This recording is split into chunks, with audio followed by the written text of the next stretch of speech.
Sup YouTubers, how you guys doing? This your boy, the one and only avias, and this is another video on narcissism. And in this video, what we're going to do is I'm going to touch base with you guys and tell you guys of a story. These stories that I'm telling you guys are 100% accurate, nothing short of the truth. Everything that happened in these stories happened. This happened in my life. It's something that I'll never forget. There are things that I will always remember. But what I'm going to tell you guys about is the story of the old narcissist lady. Okay, so basically, you guys, I work in healthcare, right? And what I decided to do was I decided to work for a home health agency. Just at that time they were paying. Around that time, I would say I was 27 or 28.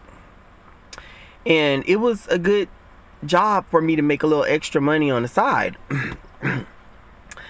And you guys, for those of you that don't know, home health aid, how it happens is they have different cases set up where people need help, you know, in different cities or even closer locations. And what they'll do is have you drive over there. You turn in your time slip at the end of the week for how many hours you work for those individuals, and then you'll get paid for them. So I will never forget, I took on the case of there was this older woman that needed her father tended to. And basically he was an alert guy, but he slowly developing dementia. He was hard of hearing. And my job would be to go to her house. Now, she lived out in the country, but it would be to go to her house, and I would help her father get cleaned up if he needed to. Also help him get a shower if he needed that. This woman did not work at all. She was very much so able to do everything she needed to do for her father. So I found this out later on, and I was like, well, why would she need me here? You know what I'm saying? But, you know, it was a good opportunity, so I took it up. And I would approach her house every morning. She would come, she would open her sliding door, she would let me in. She's always watching a gaming show. And I would sit there and watch the gaming show, and I would have so many hours to be there. I would think it would be at least 2 to 4 hours. And I would be there, and I would watch the gaming show. She had a lot of cats, and I'm not too big on cats, but, you know, I would be friendly with the cats and just sit there. And if her father needed anything, I would get him situated. Now, in the morning, when I first got there, I would have to get him up and get him dressed, which was very easy. So the rest of my shift, I'm just pretty much sitting there watching gaming shows.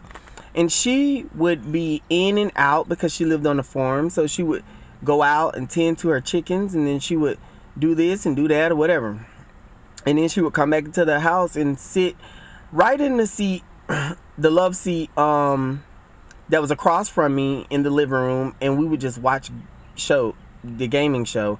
We would talk every so often, and it was just quiet and just watching the gaming show.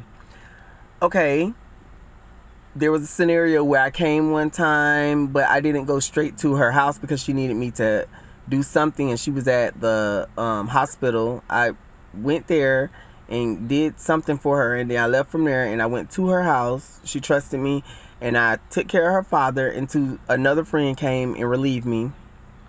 Then there was another situation where there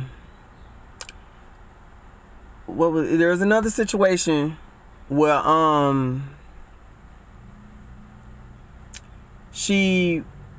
it was another situation. I'm sorry, I forgot it. I'm sorry, ladies and gentlemen. I forgot that just that quick. But anyways, she also had, there was some friends that lived in a little trailer or little thing in her yard. It was 2 gentlemen. They were very nice. They would always be off to themselves and stuff like that. She never had any family come through. That was a red flag right there, but I didn't know. One day I questioned her. I said, well, where's your kids? You know, your daughter? And oh, they don't come over. They don't.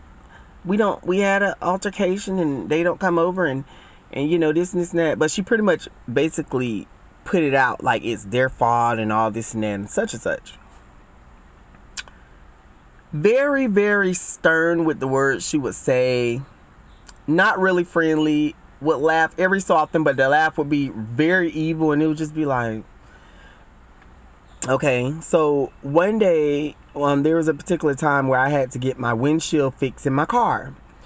The people that came to my apartment to install the windshield did it completely wrong. The windshield was cracked, and I was very upset and frustrated because I was trying to at least get my money back, or could they come out and redo it? They were not, the company would not cooperate. And this particular morning I had to go to her house.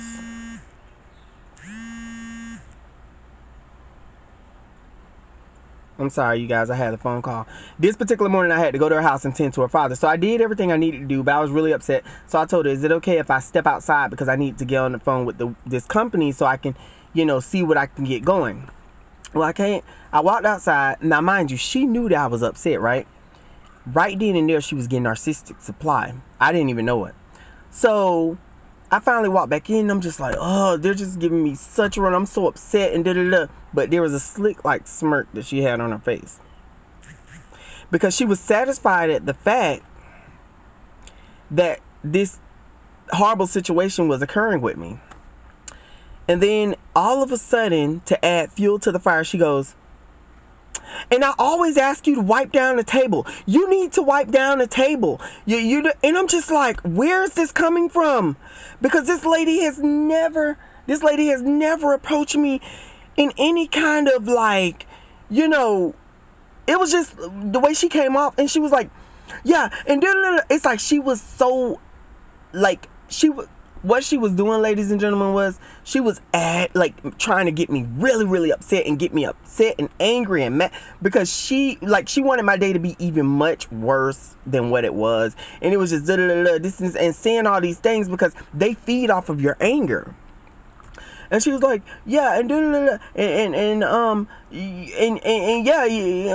the table, and it just very, very rude. And it was so weird because she had never been like this with me. So at that point, it's like I kind of got butterflies in my stomach, but I was just, still sitting there for my shift. And then I told her, towards the end of my shift, I was like, okay, well, there's something came up, I got a jet. When you in the presence of an evil person. And I got in my car, ladies and gentlemen, hauled ass, and then never ever looked back. There would be a time where the healthcare facility or agency that I was working with reached out to me. We have the case of such and such, and they were bringing back, and they were trying to get me on more different cases, but they just kept trying to bring up this specific case. And I'm like, I left this lady, and not with no disrespect, but not in any intent to come back. Why do they keep trying to draw me back? Because what she was doing was telling them, I need somebody, avias I haven't heard from him, I haven't seen him, and the thing about it is, the funny thing about it is, I could see her in the back of my mind's eye, smiling about the situation on the phone with them. Yeah, I haven't seen avias. He hasn't showed up. Yeah, when it's... Ladies and gentlemen, this is some real shit that happened. I cannot lie to you guys. And finally, I told the healthcare agency, I say, no, I don't want to go back there. You can put me on any other assignment. I don't want to go back there. And they were like, you know what, avias? We've been having issues with her too. Yeah, I noticed when she gets on the phone, the way she talks and everything, and there's not a lot of people that like to go there. Ladies and gentlemen, also I forgot to state that she did say something one time I was working there before it got up until this point. She said something like, yeah, you need to be careful about going out to help lonely old folks. Or something she said. It was something like that. And I'm like, where in the hell did that come from? She was basically warning me of herself. I figured this is the reason why her kids didn't come around. Why they didn't want to have anything to do with her. And she was so old and so lonely by herself and so full of hatred and rage, and but everything all like inside of her. You would not even notice that it's there. You would just think, oh, she's very quiet and she's just straight to the point. But really, beneath the surface, she's a raging demon. I love each and every last one of you guys. You guys remember to like, comment, and subscribe. I want to throw this story out to you guys, and I will see you guys in another video. I'm out. Bye-bye.